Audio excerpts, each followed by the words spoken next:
दोस्तों नमस्कार। मैं शैलेंद्र सिंह आप सब लोगों का अपने YouTube परिवार नवसृजन एकेडमी पर हार्दिक स्वागत और अभिनंदन करता हूं। आशा करता हूं कि आप सब लोग अपने अपने घरों पर सुरक्षित और स्वस्थ होंगे। दोस्तों, हम सब अपने जीवन के सबसे कठिन दौर से गुजर रहे हैं, पर ये दौर ही तो है, ये भी गुजर जाएगा और वो पल ज़रूर आएगा जब हम एक दूसरे के गले मिलेंगे और एक दूसरे के सुख दुख साथ मिलकर बांटेंगे। दोस्तों, इस कोरोना के कारण लगे लॉकडाउन की वजह से दुनिया भर में चीज़ें रुक सी गई हैं। सारे बाहर होने वाले कार्यकलाप बंद हैं। लगभग सब लोग अपने घरों में ही सुरक्षित हैं। ऐसे में वे दोस्त जो तैयारी में हैं, जो किसी कंपटीशन की तैयारी कर रहे हैं, जो किसी कोचिंग संस्था में क्लासेज ले रहे थे, उनके लिए भी एक कठिन दौर है। ऐसे में बहुत सारे जो है चैनल से लोगों को ऑनलाइन क्लासेज दी जा रही हैं। मैं भी उसी कड़ी में आप लोगों के साथ जुड़ने का प्रयास कर रहा हूं और आप लोगों के सहयोग और स्नेह का आकांक्षी हूं। दोस्तों, कोरोना महामारी ने जीवन में ऐसी उथल पुथल मचाई है कि हर व्यक्ति अपने जीवन को लेकर सशंकित है। ये बीमारी जितना समाज और जीवन के लिए महत्वपूर्ण है, महत्वपूर्ण से आशय कि इसकी समझ होना, इससे बचने के उपाय के बारे में जानना हमारे जीवन के लिए जितना महत्वपूर्ण है, उतना ही महत्वपूर्ण ये हमारे कंपटीशन के लिए भी है। चाहे प्रारंभिक परीक्षा हो या मुख्य परीक्षा हो या इंटरव्यू हो, हर स्तर पर आने वाले 1-2 सालों तक इस महामारी से संबंधित जानकारियों को पूछा जाएगा। मैं आप लोगों के समक्ष इसी से संबंधित एक श्रृंखला लेकर आना चाह रहा हूं, जिसकी पहली कड़ी आप लोगों के समक्ष प्रस्तुत है। Corona virus. कोरोना वायरस एक कोरोना परिवार है या वायरस का एक परिवार है जो मुख्य रूप से सर्दी जुखाम से संबंधित है और ये हमारे श्वसन तंत्र को सबसे ज़्यादा प्रभावित करता है। ये अलग बात है कि हमने कोरोना का नया नाम अभी सुना है। बहुत सारे मित्र होंगे जो कोरोना के बारे में 2019 से पहले नहीं जानते रहे होंगे, पर ये कोरोना वायरस कोई नया वायरस नहीं है, बल्कि ये इससे पहले 2002 में चीन में सर्वप्रथम सार्स के रूप में आया था। सार्स से आशय है सीवियर एक्यूट रिस्पायरेटरी सिंड्रोम, और वर्ष 2012 में ये मर्स के रूप में यानी कि मिडिल ईस्ट रिस्पायरेटरी सिंड्रोम अरब क्षेत्र में आया था। और इसी सार्स 2002 में जो आया था, उसी का नया वेरिएंट या नया संस्करण है वर्तमान का कोरोना वायरस। इसीलिए WHO के द्वारा इसे SARS-CoV-2 नाम दिया गया है।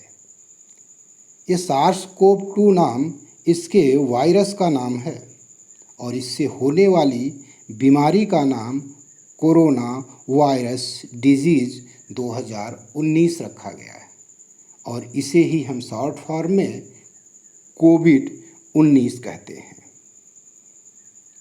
दोस्तों, आइए जानते हैं कि कोरोना वायरस में जो वायरस है वो क्या है। तो वायरस एक अति सूक्ष्म, यानी कि इतना छोटा जिसे सामान्य सूक्ष्मदर्शी से भी नहीं देखा जा सकता जीव होता है। इसकी खोज सर्वप्रथम इवानोवस्की, जो कि रूस के वनस्पति विज्ञानी थे, के द्वारा किया गया। वायरस को हिंदी में विषाणु कहते हैं, जिसका आशय होता है जहर। दोस्तों, वायरस को सजीव और निर्जीव के बीच की कड़ी कहा जाता है,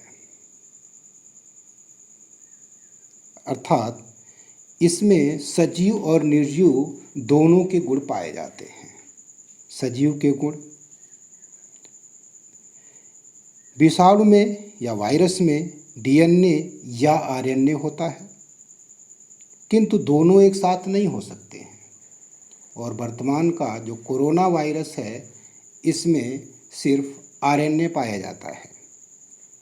यह एक परजीवी है। परजीवी यानी पैरासाइट। परजीवी वे जीव होते हैं जो किसी जीवित प्राणी पर निर्भर रहते हैं। अपना भोजन या अपना विकास उस जीवित प्राणी के ऊपर ही रहकर प्राप्त करते हैं। निर्जीव के गुण विषाणु का विकास केवल जीवित कोशिका में ही हो सकता है और इसे हजारों साल तक सुरक्षित रखा जा सकता है। यानी कि ये हजारों साल तक किसी डब्बे में पैक करके मृत अवस्था में रखा जा सकता है और उसके बाद भी इसे अनुकूल परिस्थिति मिलने पर ये अपनी विकास की प्रक्रिया प्रारंभ कर सकता है। विषाणु में कोशिका एवं प्रोटोप्लास्ट जैसे अंग नहीं पाए जाते हैं। दोस्तों, कुछ टर्म्स देखते हैं, जैसे कि विरियान, यानी कि जिस समय वायरस या विषाणु निष्क्रिय अवस्था में रहता है, उस स्वरूप को जो है विरियान कहा जाता है।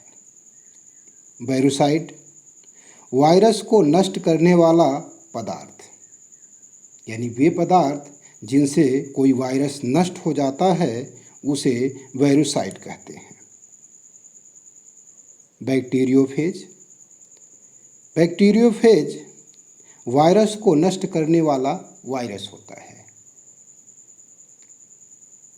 एक ऐसा वायरस जो हानिकारक वायरसों को नष्ट कर देता है, ऐसे वायरसों को बैक्टीरियोफेज कहा जाता है। आइए वायरस की संरचना के बारे में जानते हैं। वायरस पादप और जंतु दोनों रूप में होते हैं। पादप वायरस जो है प्रोटीन और आरएनए से मिलकर बने होते हैं और जंतु वायरस प्रोटीन अथवा आरएनए या प्रोटीन और डीएनए से मिलकर बना होता है। प्रोटीन के साथ साथ इसमें या तो आरएनए पाया जाता है या तो डीएनए पाया जाता है। वायरस में आरएनए या डीएनए दोनों साथ साथ नहीं पाए जा सकते हैं। दोस्तों, कोरोना वायरस की संरचना की बात करें तो कोरोना वायरस में बाहरी हिस्से में कील जैसी आकृति पाई जाती है, जिसे स्पाइक कहते हैं। ये प्रोटीन की बनी होती है और यही स्पाइक उस वायरस को सबसे खतरनाक बनाती है। इसकी आकृति कोरोना यानी क्राउन के समान होती है। कोरोना एक लैटिन भाषा का शब्द है जिसका अर्थ होता है क्राउन, मुकुट या ताज। कोरोना वायरस एक जूनोटिक वायरस है। जूनोटिक वायरस अर्थात ऐसा वायरस जो जानवरों से मनुष्यों के अंदर प्रवेश करता है।